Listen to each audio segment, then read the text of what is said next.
I'm conscious that morning tea is after this session, so I will get started. Millions of bees are dying and it is time to talk about it. Now that I've got your attention, hello, my name is Kate Manville and I'll be chairing this session. With that comment, I think you may all have a hint as to why we're here for this session. Thank you to the delegates who are joining us online. And we'll just get those doors closed so that we can contain the sound. Anybody else that would like to trickle in can do so at a later point. Now, varroa mites pose a significant threat to bee colonies globally. And for a long time, Australia hasn't had to contend with them. But that all changed in June 2022 when the varroa destructor was detected by authorities at the Port of Newcastle in New South Wales. Initially, the plan was to eradicate the mite with a statewide emergency order issued to control the movement of bees across New South Wales. But even after that $100 million effort, the government's plan ultimately proved ineffective, and it's since shifted to a management approach. Make no mistake, this tick-like parasite does have the potential to cause destruction well beyond Australia's honeybee industry. The damage also extends to pollination services and the potential for food supply strain, with a third of our crops in Australia requiring bee pollination. Everyone on this panel that you see has been intentionally selected for their expertise and perspective. I will introduce each of them individually to give their presentation, and then we'll open up to a discussion including questions from the floor and questions coming in via the app. So delegates joining us online, please submit those questions. I hope you're all as excited for this one as I am. I've even come with my lemon brooch in an ode to pollination. First up, we'll throw to Danny Laffer, who will speak from the honey producer's perspective. Danny is the CEO of Australian Honeybee Industry Council and the Deputy Chair of AgriFutures Australia. A beekeeper himself, Danny is also experienced in providing pollination services and honey production in South Australia. Danny, I know you've got a lot to talk to us, so over to you. Thanks, Kate. I'm going to talk about that day, the 22nd of June 2022. So that was 2 weeks after our National Honeybee Congress that we held in Sydney. Nearly 1,000 beekeepers in Sydney learning about all things honeybees, but also learning about varroa, this pest that we thought we had a bit of time before we were going to have to deal with it. It was also 2 weeks after our new chair was appointed to take the reins over the Honeybee Council. Didn't even get his feet under the desk before we were told about varroa mites. June was also the month that the face of beekeeping in Australia has been changed forever. You see, up until June in 2022, we were the last major honey producing country in the world to be free of varroa mites.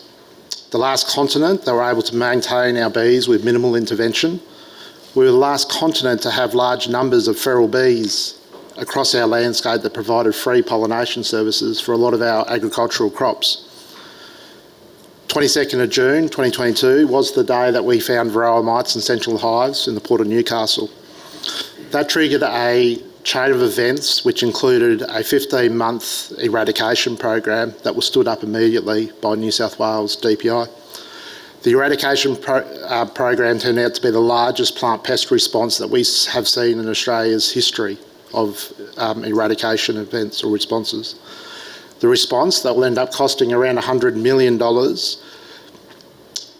lasted for 15 months, and it took that long before the decision was made that it was technically no longer feasible to achieve eradication. But during those 15 months of eradication, we saw 47,000 hives in New South Wales destroyed. That's nearly 10% of the hives in New South Wales. There was over 2,000 staff from right across the New South Wales agencies, as well as interstate agencies, come to New South Wales to assist in the eradication program. And we saw about 200 of those staff on the ground every day for that 15 months. We had more than 300 volunteer beekeepers from across Australia fly into Newcastle to help with the eradication program. So we knew when we started on this that eradication was going to be ambitious. but we also knew that it was absolutely necessary to try and achieve eradication. We knew how devastating varroa mites can be, not only to the honeybee industry but all our pollination-dependent partners, and was something that we had to embark and attempt to do because we knew we were only going to get one chance. Once varroa is endemic, there's no stopping it. So what are varroa mites? As Kate said, they're a tiny little pest that is orange in colour, measures in millimetres, and it actually lives by feeding on the honeybee themselves. It lives off the fat bodies of those bees. It's so small it can get under the platelets on the side of the bees. An incredibly difficult pest to detect at low levels, and in a hive where you have thousands and thousands of bees. On their own, they do impact the health of honeybees, but in the absence of viruses, they are manageable. But just like mosquitoes, they have the ability, when they're feeding on the honeybees, to transfer those viruses. And they act like a vector, or they are a vector, transferring those viruses from colony to colony and honeybee to honeybee. And that's where they really do the damage. Touch wood, in this eradication or this incursion, we haven't yet detected any of those really devastating exotic viruses like deformed wing virus in this population. So at the moment, we are dealing with a population in the best case scenario that we had to deal with. We do know that even without having deformed wing virus present, that varroa mite, when they get to populations high enough in the hives, will kill the hives. So without any intervention from beekeepers, the hives do die out.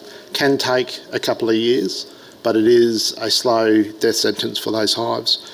We know globally that this pest isn't new. We know it jumped host from Asian honeybees to European honeybees about 50 years ago. We also know that it's been in the US for about 30 years and in New Zealand for 20 years. So we can look to those countries as our crystal ball to try and predict the future of what it might look like in Australia. In those countries, when they had their incursions, we saw an exodus of beekeepers. In some cases, nearly 30% of the beekeepers in their industries left the industry to go and pursue other pursuits. We also saw decreases in hive numbers as a result of those beekeepers leaving, and others that stayed struggling to be able to manage the pest and their hives dying out. Over time, we also see those hive numbers recover. In fact, in New Zealand, we saw the hive numbers recover to higher levels than pre-varroa. That was aided by the Manuka honey boom, where profitability in the honeybee industry was significantly increased and we saw new investment come in. Feral bees are also impacted. So we've seen in those countries where varroa mites are endemic, we've seen about 90% of those feral bee populations disappear from the landscape. And we know in Australia that we have some of the highest numbers of feral bee populations in our landscape, which are critical in providing that free pollination services for so many of our pollination-dependent crops. So we expect our feral bees to also disappear, majority of them, from the landscape. We think that that will impact our growers, and the growers that have previously enjoyed the free pollination, whether they're knowingly enjoying that or unknowingly, will then have to look for paid pollination services and start building relationships with beekeepers. So living with varroa mite. So if we look at these experiences and learnings from overseas, we can expect in our industry to also see a large number of beekeepers leave. We are already seeing record numbers of businesses for sale right across the eastern seaboard, not just where varroa is, beekeepers looking to get out ahead of the wave. We're also expecting to see a large number of hives reduction nationally. Now, arguably that could be more impactful on the recreational sector, which in Australia we have much higher recreational beekeepers than we see in a lot of other countries. In fact, 47,000 recreational beekeepers across Australia. We're also expecting to see a large decrease in feral bees in the landscape. Again, that's going to impact a lot of those pollination-dependent industries. But we know also that our industry at the moment is struggling to find enough hives to pollinate some of our crops like almonds. So if we add the impacts of varroa, we could be seeing some shortfalls in hive stocking rates across some of our crops as well into the future. On top of that, our industry here in Australia is struggling. We're seeing low farm gate prices for honey. We're seeing cheap imports coming into the country. We're seeing continual severe weather events like fire, floods and droughts that are all impacting our beekeepers' ability to be profitable. And now we've got the added complexity of having to manage a new pest in varroa. Managing varroa for our industry isn't like a new orchard pest, where growers can throw another chemical in the spray tank and rely on the advice from the agronomist to deal with it. This is a step change for our industry. We're now talking words like IPM, economic thresholds, MSDSs, MRLs, use patterns, label recommendations. These are all new terms for our industry. And our industry is now going to be on a really steep learning curve to get up to speed with managing this pest.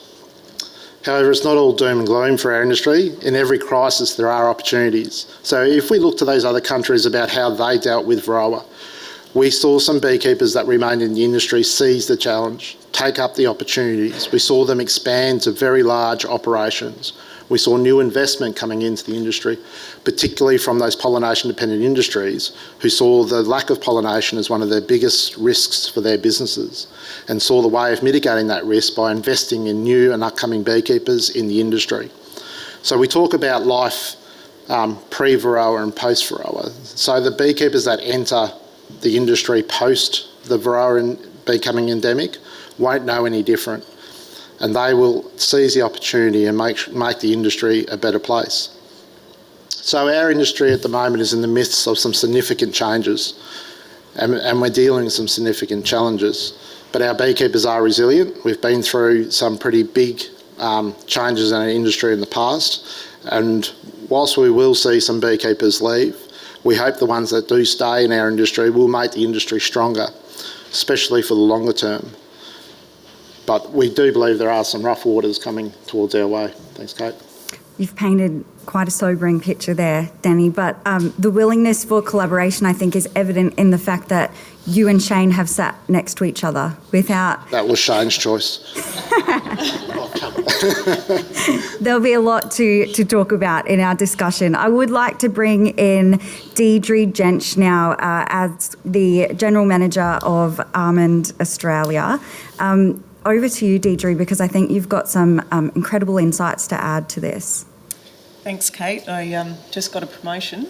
I apologise, you did. No, Industry Development Manager. Look, that's how important I think this job is.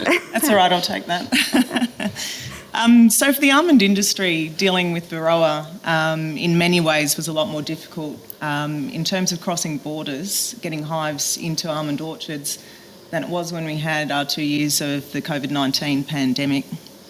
And the D-Day, 22nd of June 2022, when that was announced, we knew we were in trouble because we only had 5 weeks before hives were due in our almond orchards.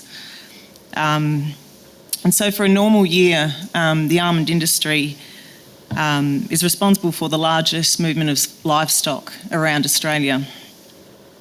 We have over 300,000 hives that service our almond orchards that are based in New South Wales, Victoria and South Australia, as well as Western Australia. And we currently have 62,500 hectares. For those of you who don't know, almonds are 100% reliant on honeybees to cross-fertilise flowers. So if we don't have bees, we don't have nuts. And basically a good pollination will set the season going forward. If you have a poor pollination, there's really no getting better from there. So bees are really important to our industry. When the jurisdictions started to lock down their borders, as they seem to do when there's exotic pests that come into the country, it meant that a lot of the hives that we relied on, so we had about 30,000 hives coming down from Queensland. And also we didn't realise at the time how important the New South Wales hives were to the Victorian orchardists. They serviced roughly half the hives used to come in from New South Wales, and that was no longer an option for them, but it takes longer than 5 weeks to get those hives prepared for almond pollination. So some of those properties, they were the hardest hit in Victoria. They went down to stocking rates of 1.5 hives per hectare, when the usual stocking rate's about 5.5 to 6 hives per hectare. And they suffered dearly in terms of production losses. 2023 wasn't a lot better because New South Wales hives were still on the nose. No one wanted to let them in. And for some states, coming down from Queensland was also an issue because they didn't know whether they could get home again. And we're expecting that we'll have similar challenges in 2024. So for us, the whole varroa issue has raised the importance of being able to trade hives interstate to meet local shortfalls and maintain a competitive market. So we've been tracking hive prices over the last 20 years, and on average, every year there's been an 18% increase in hive price. And that's a lot more than CPI, and it's probably not even reflective of costs, but we believe it's a direct illustration of the supply and demand for hives for pollination. We've gone through a rapid period of expansion as well. So back in 2003, we only had 5,000 hectares planted, and the price then was about $30 a hive. We've now got 62,500 hectares 20 years later, and the average price is around $240 a hive. So that gives you some indication of that price increase. Those producers that were around in the early 2000s have established really good relationships with beekeepers over time. So there's a lot of variability in that average price. So they're probably affording a lower price. But those more recent entrants are paying whatever they have to get the hives that they need to be able to produce their crop. So it puts a lot of pressure on everyone to try and secure enough hives to meet your production targets. And I can't emphasise the importance of having a really good working relationship between growers and beekeepers, because it's not that we're demanding, but there's more. You need to do more for pollination than you would necessarily for honey production. You need to get your hives ready. I'm not a beekeeper, but I've learnt a lot. You do need to get your hives ready early in the season before winter so that we're ready to come straight out of winter and they're as healthy as they can be to actually pollinate the crop. So we've developed best management practices. The almond industry has put together some best management practices that describe how growers and beekeepers can work together and look after the health of hives while they're in almond orchards. It's largely based on the bee biosecurity codes of practice and how important that is, making sure only healthy hives come to almonds because they're often co-located with other beekeepers nearby, and we don't want the spread of pests or diseases to occur while they're in the almond orchard. It also looks at hive standards. So we have a minimum of 6 frames per hive, average of 8. And also part of that is an audit so that we can open the box and have a look to make sure we've got what we've paid for. So a lot of that, the price there, $240 a hive, it becomes important that we know we've got what we've paid for. There's also providing floral resources and fresh water and spray programs that minimise impacts on the bees while they're there. So technology has got a really big part to play. One of our largest brokers, they've partnered with Bee Hero, who is a company in California. It's Israeli technology. They're already established in California and they've just come into Australia this last season. and they have sensors inside the hive that actually provides real-time information on hive health. And that can demonstrate the return on investment, and provides that accountability for the hives that have been brought to site.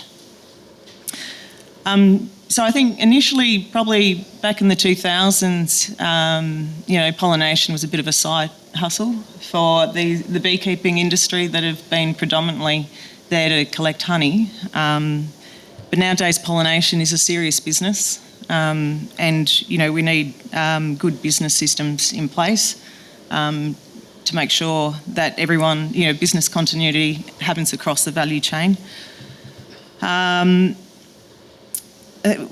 We're willing to work with beekeepers that are willing to work with us. Not everyone is willing to work with the almond industry. That's fine. Like I said, there's additional requirements to provide pollination services, and that doesn't suit everyone.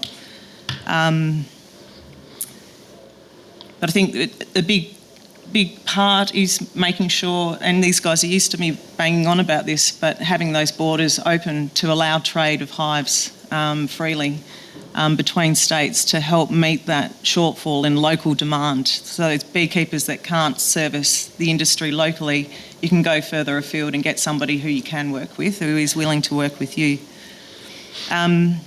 I think, yes, like Danny said, there's a lot of adjustment in the beekeeping industry that's going to happen, and there'll be a lot of hurt and a lot of pain. But I also agree there's a lot of opportunity there to reset the beekeeping industry, and there's a lot of opportunity for some young people to get into that, to get into the technology, and to get themselves set up and make lots of money. So if anyone knows anyone, go to beekeeping. Deidre, you did represent the almond industry during the varroa response, and you've been working on production and policy issues for over 30 years in irrigated horticulture. I'd like to now bring in that horticulture perspective with Zarmeen. Now, we don't often hear about the horticulture sector. It's not prevalent front of mind in this conversation. So, Zarmeen, you lead the engagement and extension team at AusVeg, the peak industry body for vegetable growers. Your work builds a prepared and resilient industry that can sustain in the face of increased challenges. I'd say this is a big challenge. Over to you. Thank you, Kate. And this almost feels like a deed meeting, all the things that we're discussing. So for the vegetable industry, the challenges with varroa mite are somewhat different to, let's say, what almonds or APAL faced. So the vegetable industry is about $5.8 billion with a national footprint. But for managed hives pollination, about 10% of our industry looks at managed pollination. So and that is primarily the cucurbits industry, which includes pumpkins, zucchinis, and squash. So 10% of our industry is about 90 to 100% reliant on managed pollination. So, and also the growers that rely on managed pollination essentially source hives locally. So when varroa mite came in, we had issues that local New South Wales growers faced, and we had to manage the growers around the Maitland area because they essentially had no pollination services. But things like border restrictions at that time luckily did not impact us, right, from an industry perspective, because, like I said, the growers were sourcing hives locally.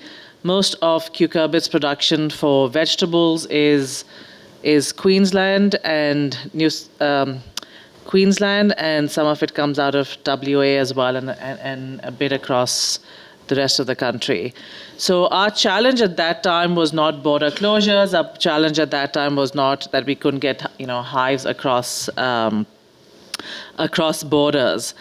I think for the vegetable industry, the most significant issue is just the unknown.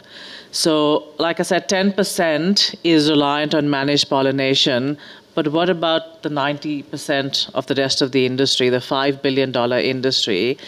there's a big unknown over there. So there are some crops like capsicums, for example, that are now self-pollinated crops, but the other crops rely on, wild pollination or wild pollinators, and I think Danny also mentioned that either known or unknown, they rely on wild pollinators, and that is information that just doesn't exist within the industry. So if varroa mite spreads, for example, if you look at the New Zealand example where varroa mite came and decimated all the wild European honeybee colonies as well, if that's the trajectory of spread for our country, then we're essentially looking at losing the wild European honeybee pollinators that growers may rely on. It's a big unknown. What are the other pollinators that our growers rely on?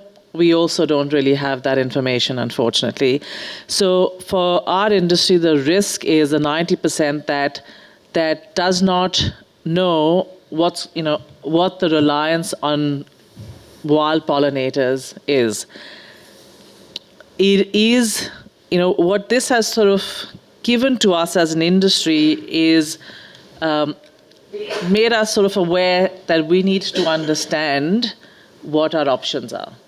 Because 10% is managed pollination, but the rest of it, if we lose that, then we are risking a $5 billion industry, and that has a whole host of ramifications. Starting from food safety, food security, to farmer and grower livelihoods. So what we've now gotten into as an industry is understanding. In every crisis, or every dark cloud, there's a silver lining as well.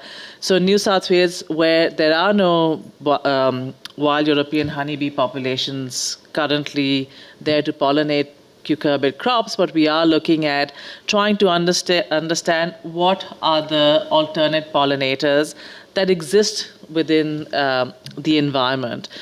And there has been previous research done, let's say, in most of it's been fruit, and most of it has been in protected cropping environments. There previously has not been any research done on open field environments. So what we've done and partnered with Hort Innovation and University of New England is to understand what are the current pollinators that exist in the environment that may be pollinating cucurbit crops and other crops as well, and B, what is their efficacy? Because not every pollinator out there, not every bug out there may be as efficacious as, let's say, the wild European honeybee. Maybe, may not be. We don't have that answer. So we've gotten into that research to try and understand what are our options, and hopefully that will inform what will happen in case we have a situation where we lose the wild European honeybee pollinators. So that's sort of woken us up. I think from a preparedness perspective, I feel the varroa mite example has, as an industry, we sat back and said, varroa mite is impacts us currently small as a smaller perspective than, let's say, almonds or apple or the honeybee industry, but it exposes us to what are the other threats that we are exposed to. So from a biosecurity perspective, what are the other threats that we are exposed to? And we do bits and bobs of research, right, to understand what are our threats.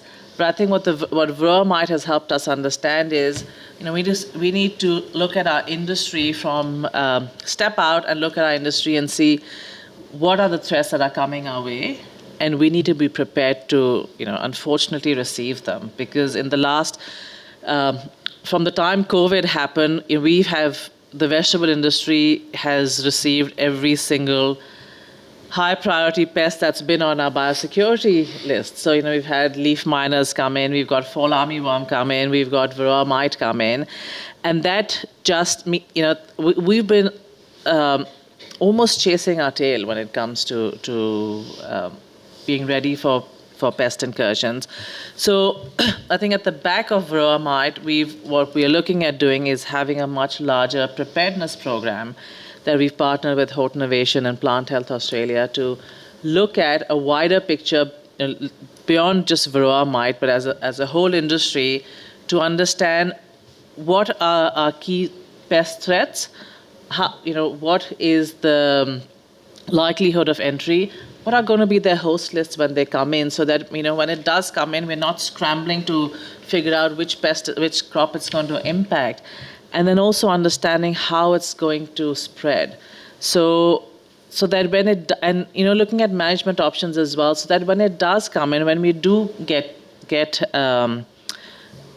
these high priority pests or these incursions, that we're ready to deal with them, manage them. We're not retrospectively trying or in war zone trying to figure out how to deal with this pest. So I think when it comes, varroa mite's been a painful, difficult experience, and I'm sure the rest of the industry will testify to that. But I think there are learnings that come out of it from a wider preparedness perspective, and how critical it is for us to be prepared as an industry for new pests that come in, for food security critically, and also to ensure that our farmers' livelihoods are maintained, and that we are not risking their livelihoods. Because if you look at the vegetable industry, recent surveys have shown that about 34% of farmers are actually looking at exiting the industry. So if you add things like varroa mite and other incursions that risk their business, increases their cost, I'd like to come in now and bring Shane into the conversation, because I think you brought up some really important points there about the need for preparedness and how important that is to then inform government policy and response. So to take us inside that government response, Shane Hetherington was given the unenviable challenge of leading the New South Wales DPI varroa mite emergency program. Shane is the Director of Plant Biosecurity Enhancements and Projects. Tell us about that government response. Thanks, Kate. I'll start off by outlining where we want to go to over the next 12 to 24 months in terms of our transition to management plan. But then I want to go back, and Zarmeen just mentioned, the learnings from the previous phase and making sure that we're prepared. So, in collaboration with our industry partners, we've been working intensively over the last 3 months. Feels like 3 years, but 3 months to come up with a plan which takes us from where we were, having decided that we were no longer able to it was no longer technically feasible to eradicate varroa, to having a plan to move industry forward, and by industry I mean both the beekeeping industries and the pollination-dependent plant industries, to a point where we can profitably have businesses that deliver upon the expectations of consumers. It was a long journey, and it was a journey that involved getting consensus amongst 16 industry partners plus all of the government partners. So imagine sitting around your Christmas table trying to get consensus upon what you're going to do on Boxing Day, when there's that number of people around the table, and you get some feel for the complexity of the discussion that we had. Where we landed in the end was that, yes, it's a $100 million response. The next bit, so the transition to management bit, is around about $15 million. The majority of that money, about 70%, will be spent training beekeepers through an extension and education program. So to me, that was a really mature decision by the pollination industries, acknowledging that their contribution to that response is best placed helping beekeepers get ready, and in doing that, that will help these guys. So that's where they landed. So across Australia, and that's a really important point, we're moving from a program of work which was focused in New South Wales, because that's where the risk was, to a national program. Across Australia, there will be 32 specialist extension agents called varroa development officers who will work directly with beekeepers at a very local level. So throughout the last period of time, I've got pretty used to going to small country halls, talking to beekeepers and delivering them what the latest message from the response was. That'll continue on, but we'll have those specialist extension officers who will work directly with beekeepers to deliver that message, and they'll deliver practical management techniques proactively, both within New South Wales and across all of the states. The numbers are biased towards where the greatest risk is. 8 of those guys will be in New South Wales, 6 each will be in Queensland, Victoria, South Australia. South Australia shares with the NT, and lesser numbers in those states where the threat is still a long way away. Couple that with a really extensive training program, which will be delivered to beekeepers. And we think that over the next 12 months, we're going to put beekeepers into a place where they're best able to manage varroa moving forward. 70%. So in terms of relativities, keep in mind that these are lower priced budget items, but we're also going to be delivering things like upgrading the bee biosecurity manual in conjunction with our ARBIC colleagues, assisting again in conjunction with the beekeeping industry, an upgrade to queen bee breeding, so that we might be putting ourselves in a place where we can breed resistance into our queen bees. All of these forward-looking things are part of it as well. It's a good plan.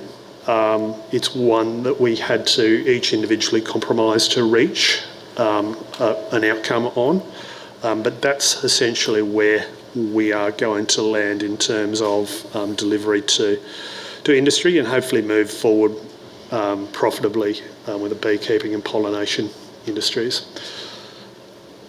Shane, sorry to cut you off. I'm conscious of the time here, and I would like to bring in Professor Saul Cunningham, because another part of this discussion is the feral bee population. Now, you work in pollination research. Tell us about some of your concerns and your research. Yeah, thanks, Kate. I think part of what's at issue with our response to varroa and how we get to a better place is understanding the inherent complexity of pollination in Australia. So I'll get to ferals in a moment, because that's certainly part of the complexity. But it's the understanding that I think pollination is kind of an input like no other in agriculture. It's an input where you're getting bees that you're going to share with other crops eventually. So you might be an almond grower, you're getting some bees that eventually those bees might go on to a capsicum grower. The bees don't belong to you, they belong to a beekeeper. The beekeeper's trying to make a living mostly on honey, not on pollination, and we've heard about some of the challenges there. So you've got all that going on. The bees are relying on a publicly owned resource, which is the native flora across Australia. And in that same landscape, you have feral bees. So you've asked the question, and Danny made the point that Australia has very high levels of feral honeybees. Some of the work we've done shows it's not just very high, it's the highest density of bees ever recorded anywhere on the planet. We have a lot of bees. We probably have more wild honeybees in Australia than we have managed honeybees. So we're having a conversation largely about sort of a problem as if it's a managed honeybee problem. We're ignoring more than half the population, which is this feral population, and that matters. It matters in terms of understanding what varroa is going to do, because they get varroa like the managed bees do. And so when it comes to our response to varroa, it's sort of kind of easy to know where the managed honeybees are. It's pretty hard to know where the feral honeybees are. So once varroa gets into those populations to start moving around, you've got an order of magnitude, complexity difference in complexity in terms of how you respond. So you've got the way varroa spreads around the landscape is shaped by that fact, and as has already been mentioned, those wild feral honeybees are currently providing a service of unknown size to growers. So that complexity, if you just try and get your head around all those things, a few more ingredients actually I forgot to mention. You've got the beekeepers being nomadic over, sometimes hundreds of kilometres, more so than in most countries around the world, nomadically exploiting this publicly owned asset of native flora. So if you try and get your head around all those different ingredients of complexity and then think, how do we move from where we are now to a place where we have enough managed bees to fill the pollination gap to service these industries across that complexity and fragmentation, then that really demands that we have a knowledge base that frankly is better than what we have. We've already heard a few comments here about the things we don't know. I would say that, so I've been working in pollination for 30 years as a researcher. About 20 years I wrote a paper where at the end of the paper it was about pollination, the future of pollination in Australian agriculture, something like that. And at the end I said, because varroa had just shown up in New Zealand, I said, well, we should be getting ready for varroa to come to Australia. So if you ask the question, did we? Well, sort of yes and no. In some ways, we did some really good, I think the biosecurity sector was outstanding and did a lot of things that then, successfully kept varroa from arriving for the following 20-something years. But if you then ask at an industry level, did all those different growing industries get ready? Then I know the almond industry did a lot of thinking, as you know, did a lot of thinking and planning because they were very aware of their degree of reliance on honeybees, and they supported research to do that. But then you had, at the other extreme, crops, because of this point that crops vary greatly in their dependence on pollinators. You have crops that might only benefit by, say, 10%. Well, they didn't even care. They don't care about pollination at the moment, or at least they don't think about pollination much at the moment, and they're not going to think about it much in the future. So maybe they don't matter too much. But I think the really important ones are the ones in the middle. So I would probably highlight apples as an industry that, it's a big industry, it's an industry that really matters. They have moderate reliance on pollination. They get a lot of their pollination from feral honeybees, we think, but that's hard to measure. They really, I would suggest, I don't know if there's any apple growers in the room, have no idea what's about to happen. They don't know what's going to happen when they lose the ferals. They don't understand the extent to which they rely on pollination, and they're not actually doing anything to prepare. So I think the preparation we've done from a researcher perspective is incredibly uneven. We've got great research capacity in Australia, but it's not really organised. And just to probably wrap up these observations, I would say an example of what some other countries have done that Australia hasn't done yet is to try to overcome or to work around that real complexity I've tried to describe and try and overcome that fragmentation by having a strategy, a national strategy that reflects the fact that we are organising across multiple industries, beekeepers, growers of lots of different crops, and public land managers, and multiple states, and insecticide companies. All those people are relevant. And you actually need some strategy that coordinates across all of those bodies. The US has got such a strategy, the UK has got such a strategy, a few other countries around the world do, and Australia does not. So at the moment, I think there's lots of little islands of really good work going on, and people doing everything they can to prepare, and then there's these gaping holes because of this lack of a national strategy. I'd like to throw back to Shane now, and we are about 10 minutes from wrapping up the session, but I know that we started a little bit late to earlier sessions running over, so I'm sure the panel would be happy to stay on for another 10 minutes if you've got some questions. It is a really important conversation. If you would like to go to morning tea, though, I'll let you know when the official wrap-up time has come upon us. Shane, we heard there about the need for research and how it also helps inform those government responses and strategies. We also heard just how complex it is. If you could pick up from where I stopped you earlier, just in terms of, what is still to happen in this space from government response now that it's moved from a state level to national? So I was just about to switch tack when you stopped me, Kate. There are a number of things that have to happen. So there were lessons learnt, and that's one of the important things to emphasise. As we went through that 15-month eradication period, we learnt lessons. We weren't just scrambling to deal with the day-to-day. So one of those lessons was around, and pointing to that research issue, one of those lessons was around how to accurately, quickly diagnose both varroa, but also those viruses that Denny spoke to. So a lot of that expertise was developed and fostered through the New South Wales diagnostic labs, the DPI ones. Part of the plan moving forward is to actually nationalise that knowledge base and to rely on our interjurisdictional colleagues to build on that and to make that something that's a rock solid base for quickly identifying varroa as it spreads around the country. I mean, there's no doubt it will spread. The other things that we did in a very science-based way that we're looking to share with other jurisdictions as we move forward, the way that we responded was based on a lot of epidemiology. Initially, when varroa arrived in the country, the knowledge base around how it would spread specifically in an Australian landscape just wasn't there. We'd never dealt with it in that context before. We had overseas knowledge to go off. So we immediately started to deal with varroa by putting concentric circles around wherever the infected premises was, so wherever that detection was, and then responding in terms of the threat radiating out from those circles.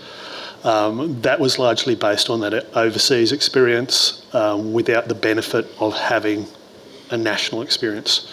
As we move forward, we were able to refine that. So we used our epidemiologists to be able to reduce the size of those risk zones. And by the time we reached the second season of almond pollination and we had an outbreak down in the Sunraysia and the Riverina, we were able to, with full confidence that we were addressing the biosecurity issue and the risk that posed, reduce the size of those zones so that we reduced the impact on beekeepers, acknowledging that the impacts to those beekeepers who were trapped within those zones was significant. It was certainly something that we learned as we moved forward. So again, within an Australian landscape, all of that science is being developed. I'd like to open to questions for the remainder of our session. And the first one to you, Shane, we hear that from all of the speakers that it is a very engaged response from industry, but how do you captivate the general public to also buy into this issue? Thanks, Kate. And that's where I was actually going to change tack to earlier on. Another one of the lessons that we learned is that it's actually critical, absolutely critical, to bring the public along the journey. So there's three major stakeholders in this response. Obviously, industries, beekeepers and the pollination-dependent industries, us as government, but also the public. One of the lessons that we absolutely learned was bees are much loved, more so than many of the animals out there. So think kangaroos, koalas and bees. Whatever you can make a stuffed toy about, that's much loved.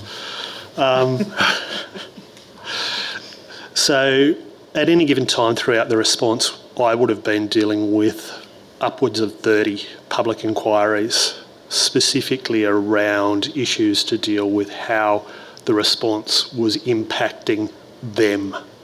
Not so much about how it was impacting industries, but how it was impacting the public.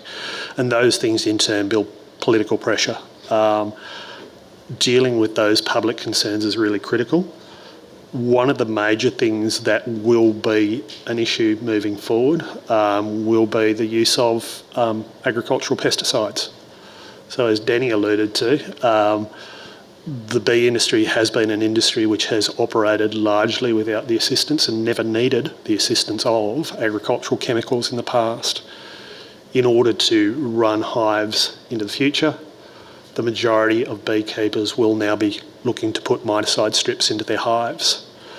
So addressing those and openly addressing those concerns of the public to reassure them that that doesn't mean that they're going to have contaminated honey, that we're not impacting the environment, that we're not killing bandicoots, as some of the incoming correspondence was alleging in the past, is going to be critical to the success of transition to management and the future of the industries.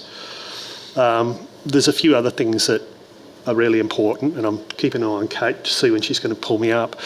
There's a few other things that are really important to keep in mind there in terms of the public. Who in the audience has got a backyard veggie patch?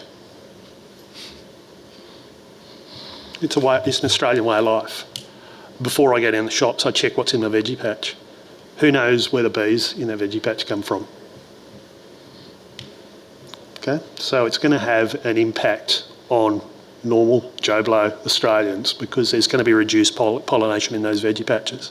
Shane, I will interrupt there. I wonder if it is also an opportunity for citizen scientists, and Saul, you might have some opinions on that, of creative ways to engage the general public. We know that the love of bees has come from education over bees as an animal, so I wonder how in the response to varroa it might also...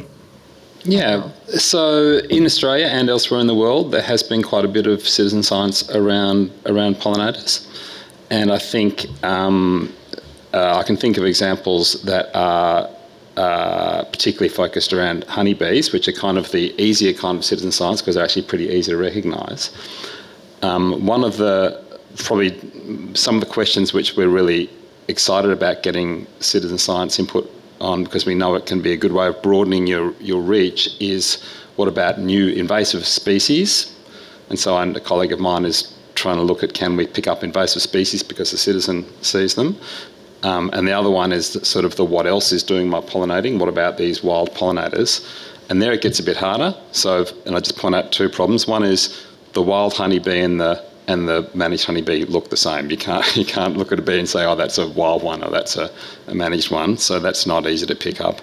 And then native honeybees. I mean, we've got 2,000 roughly species of native bees in Australia, and even experts find many of them hard to distinguish. So if you're actually asking, what is this other pollinator? We can often say something quite general about them, but it's actually pretty hard. I follow a lot of Facebook groups and whatever asking about bees, and I've got to tell you, the most common post is a picture of a honeybee saying, "Is this a native?" and then someone saying no. So there's really good things you can do with citizen science, but there's also a limit. And I got to say, I get a bit nervous when we jump to citizen science because, frankly, sometimes the motivation to go to citizen science is this hope, boy, we can get something for nothing there. It's free. And the reality is you can do some great things with citizen science, but there's all sorts of things that you can't do with citizen science. So you've got to pick your targets. So the first step perhaps is education and engagement. I think so. And I'll throw to you now, Danny, because there's a question which is an important one. What is the current response and detection for varroa? In terms of where we're at the moment with it. So in September 19th, the decision was made that it was technically no longer to eradicate. Since that point, we've been trying to negotiate the transition management plan, which has now been agreed to, and we're working on implementing that, which, as Shane said, has a huge focus on education and extension, because we know that's the way to minimise the impacts, is to get the beekeepers comfortable with it. Interestingly, we're not seeing it spread, varroa mite, spread as far as and as quickly as we thought. It's still contained to New South Wales, to the best of our knowledge. The high levels of mite loadings are also contained around Newcastle and Kempsey, to the best of our knowledge as well. We are seeing beekeepers right across New South Wales find it, but at low numbers, and there's not a mass movement at the moment of beekeepers having to treat hives for varroa. So I think, Saul brought up a point earlier to say, and so did Shane, about the lack of understanding of the behaviour of the mite in Australia. And we can look to overseas for experiences, but it's behaving slightly different because it hasn't got the viruses. We've got much greater feral bees in our country, so we're seeing it being hosted uncontrolled on those feral bees. But we're not seeing it spread as quick as we thought as well, so we might have a little bit more time than we thought to get prepared. Deidre, a question for you. Is the almond industry looking into artificial pollination options? How viable are these, and what would the effect be on the beekeeping industry? Yes, definitely, most definitely that's an option that's on the table. We have to look at ways we can use the hives we do have access to more efficiently and effectively. We haven't actually initiated anything there, but we've definitely done investigation into what's feasible in that space. Another strategy that we are, as an industry, working on, which is a long-term investment, is the breeding side of things, developing self-fertile varieties. So instead of a bee having to fly from one flower across the road to the next flower, it can pollinate flowers on the same tree. And that means, less effort on the bee's behalf. So to improve nut set and production that way. So definitely what that will do in terms of price, I think there's a lot of, it'll definitely try and reduce the impost on price and the reliance we have on honeybees. But the market forces are probably beyond what we can control, but we will be trying to do as much as we can to make the best of the situation. And the impact on the bee industry there, Danny, what is that potential impact of artificial pollination? So we are currently struggling to find enough hives to service the almond industry. There has been a big movement for self-pollinating varieties, and especially in new plantings that are being developed, but we also know that they still require honeybees to still achieve maximum yield. So although they're self-pollinating, there's still a requirement. We've still got to find the bees to do that. We are seeing the almond industry continue to expand and continue to expand their demand on honeybees. As an industry, obviously it's not in our best interest to promote or see alternatives to honeybees for pollination. But given the scenario we're in, it's something that we are also working with the almond industry to try and look at solutions. There'll be no replacement for honeybees. There just simply isn't. But there will be, not alternatives, but complementary activities we can do to help honeybees and maybe lower the stocking rates to reduce that demand and make what we've got spread out a bit further. Zarmeen, a question for you. What would happen to horticulture as an industry if the varroa mite eradicates wild European honeybees, as was the case in New Zealand?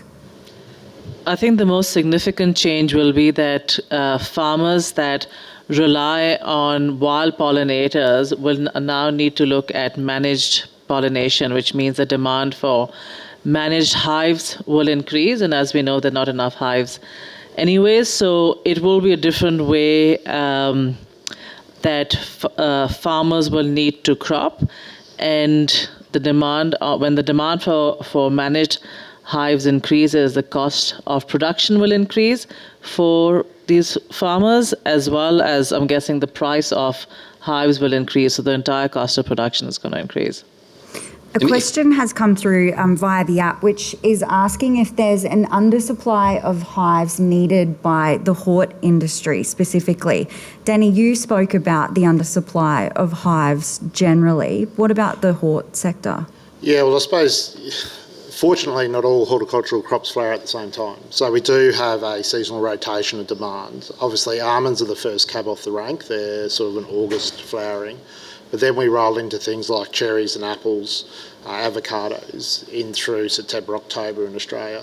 And we do get variation in geographic variation, in timing of flowering. We do have crops like blueberries that have a pollination demand almost year round to a degree.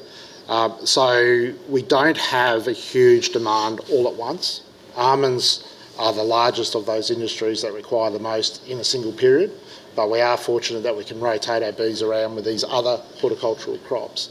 Is there a general undersupply across the whole of the horticultural industry? Probably not at the moment. We are pushing the limits with almonds, but then our other pollination dependent crop types, because they are spread across spring, we do have the ability to service those at the moment. But if we start seeing a huge reduction in hive numbers because of varroa, because we haven't given our beekeepers the education to be able to manage it properly, to be able to support the industry in moving forward, then yeah, we will be seeing pressure on that supply. And if I can just add a quick comment, when we talk about those growers that rely on wild pollinators, actually it's a better way to say it is those growers that aren't thinking, right? Because they don't know what they're relying on a lot of the time. They're just growing stuff and pollination just magically happens in the background. So it's not necessarily like an informed choice, it's more of it hasn't mattered before, so I haven't thought about it before. And so all of a sudden they have to think about it, and that's the challenge here.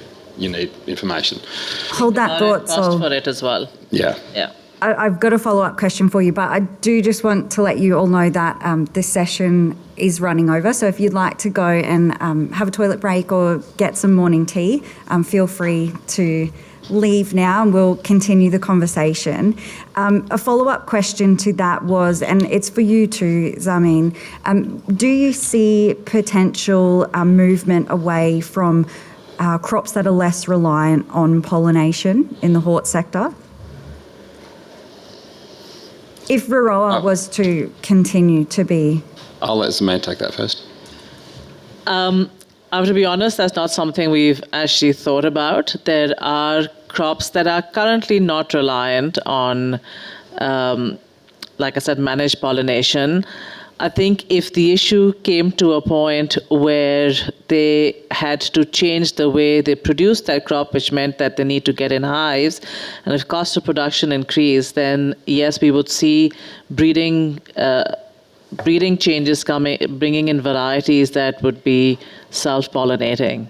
So I think, but that's probably a longer-term transition that may happen. Did you have anything to add to that, Saul? And I wonder the role of climate in that as well. Yeah, it's an interesting point. Essentially, I think I would view it the same way, is that there's not going to be a sudden, 2 years from now, people say, okay, I'm getting out of this because of pollination. It's just going to be a change to their costs, a change to their productivity, and over time that might play out so that they say, oh, well, this crop hasn't been as good for me as it was in the past, and I'll move to another one. So it's not going to be about going over a cliff. It's going to be small losses or gradual losses in different places at different times. And I guess, we know that elsewhere around the world, varroa has spread, and it's not like agriculture has left countries around the world. They're changes that are probably hard to even see, but they do play out in terms of loss of productivity, and we do see, trends in some crops increasing in their plantings and some decreasing. And I think one of the many drivers, because there's also issues around water and climate and other pests, it's just that, there's multiple drivers for why crops rise or fall in their productivity over time. And this is really just another one on the pile rather than something completely different coming out of nowhere that changes everything. That's how I would frame it. Climate, I think, I can't say anything other than the trivial that it's a huge impact that influences almost everything. So sure, there will be big climate-driven pressures in terms of water and flowering times and frost events and extreme heat and yeah. I want to throw to you now, Shane. We have been talking about pollination there specifically, but back to the varroa destructor. At the core, it is a biosecurity issue. And I just wonder from your perspective, how seriously you think that the general public takes biosecurity and the role that they could play in protecting our biosecurity. It's an interesting, very broad question, Kate. Biosecurity is a little bit like insurance. So everyone will acknowledge how important it is, but generally it sits in the back of your filing cabinet until it's needed. There is an absolute role that public the public can play in ensuring that we remain as free of exotics as we currently enjoy being. Mobilising people to actually take part in the types of surveillance activities that benefit the likes of my group is tricky. We're seeing various things that actually bring people on board. So the Living Atlas initiative that was mentioned yesterday, and how that feeds directly into the exotic pest hotlines. Sitting probably 10 foot away from where I sit in head office in Orange is our hotline people, and they regularly get things in from the public via that channel. So there are initiatives that are bringing public into, participating in biosecurity in a very practical way. Could it be expanded? Yes, but it will be tricky to actually make people acknowledge that insurance type activity is really critical and needs to be done regularly. I'm going to end on the $1 million question. We heard from everyone on the panel about the need for research.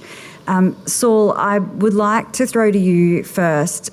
Who should do that research, fund that research, and who should it be a national strategy? Who should own that research? Yeah, so I can see a question there basically saying who should manage or organise a national strategy, something I pointed to. And I think, well, to make it a short answer, it's a national problem, so it needs to be Commonwealth-led. It's primarily an agriculture problem, so I think it's a DAF problem.